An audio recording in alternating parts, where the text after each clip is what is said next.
അസ്സലാമു അലൈക്കും വറഹ്മത്തുള്ളാഹി വബറകാതുഹു. ഖുർആൻ പഠനം സൂറത്തു ഷംസ് 3-4 സൂക്തങ്ങൾ. ബിസ്മില്ലാഹിർ റഹ്മാനിർ റഹീം.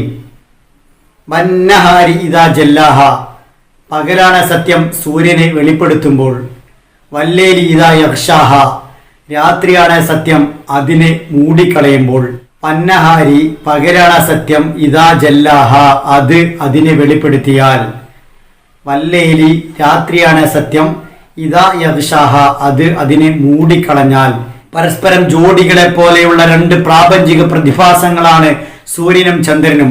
അവയെക്കുറിച്ച് പറഞ്ഞ ശേഷം അതുപോലെയുള്ള മറ്റു രണ്ട് പ്രതിഭാസങ്ങളായ പകലിനെയും രാത്രിയെയും കുറിച്ചാണ് അള്ളാഹു ഇവിടെ പരാമർശിക്കുന്നത്. ഭൂമിയിൽ ഒരു ഭാഗം സൂര്യന്റെ വെളിച്ചത്താൽ പ്രകാശിതമാകുന്ന സമയത്തിനാണ് പകൽ എന്ന് പറയുക.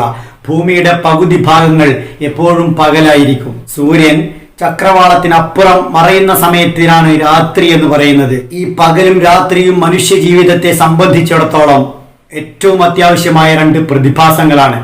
അവ വളരെ വ്യവസ്ഥാപിതമായും ചിട്ടയോടെയുമാണ് വന്നു പോയിക്കൊണ്ടിരിക്കുന്നത്.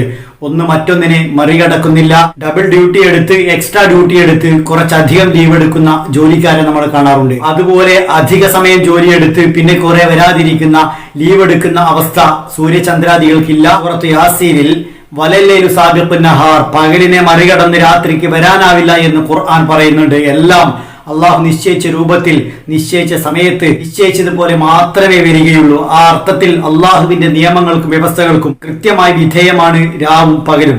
സൂര്യനെ വെളിപ്പെടുത്തുന്ന പകൽ എന്നും സൂര്യനെ മൂടുന്ന രാത്രി എന്നുമാണ് ഈ സൂക്തങ്ങൾ പരാമർശിച്ചിട്ടുള്ളത്. സൂര്യനെ പകൽ വെളിപ്പെടുത്തുമ്പോൾ ജീവലോകം വളരെ ആക്റ്റീവായി, വളരെ സജീവമായി അവരുടെ പ്രവർത്തനങ്ങളിലേക്ക് പ്രവേശിക്കുകയാണ് ചെയ്യുന്നത്.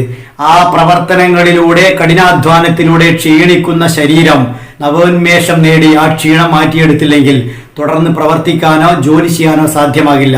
അപ്പോൾ നവോന്മേഷം നേടിയെടുക്കാനും ക്ഷീണം മാറ്റാനും വേണ്ടി അള്ളാഹു നിശ്ചയിച്ച സമയത്ത് രാത്രി വരുന്നു. അങ്ങനെ ഉന്മേഷവും ആവേശവും വീണ്ടെടുക്കാനും ക്ഷീണം മാറ്റാനും രാത്രിയെ വിശ്രമവേളയായി മനുഷ്യനും ജീവജാലങ്ങളും ഉപയോഗിക്കുന്നു. പകലിന്റെ ഭംഗിയും പ്രാധാന്യവുമെല്ലാം ചിന്തിക്കുന്നവർക്ക് വലിയ പാഠങ്ങളാണ്, ദൃഷ്ടാന്തങ്ങളാണ്, അള്ളാഹുവിലേക്ക് എത്താനുള്ള വഴികളുമാണ്. പകലിനെ ഏറ്റവും ജീവസ്തുറ്റതാക്കുന്ന, പകലിനെ ആരോഗ്യദായകമാക്കുന്ന ഒന്നാണ് രാത്രി. രാത്രി ഉള്ളത് കൊണ്ടാണ് പകലിനെ ഇത്ര സജീവമായി എല്ലാവർക്കും സ്വീകരിക്കാനും നിലനിർത്താനും സാധ്യമാകുന്നത്.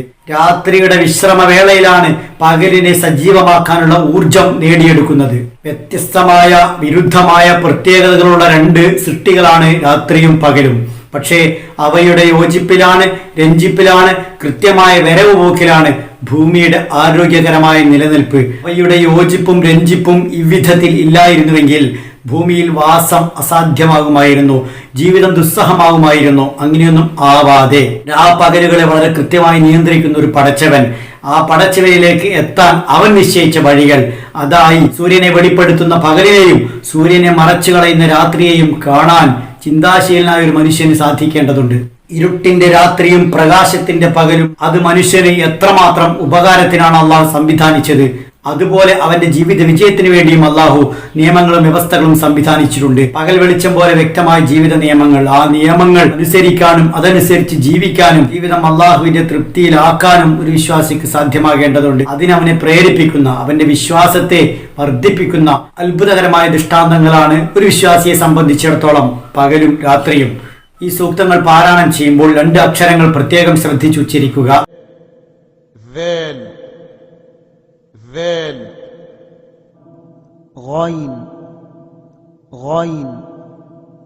വന്നഹാരി, നൂൻ ഇരട്ടിച്ചു വന്നു മണിച്ച് അഥവാ രാഗത്തോടെ പാരായണം ചെയ്യുക.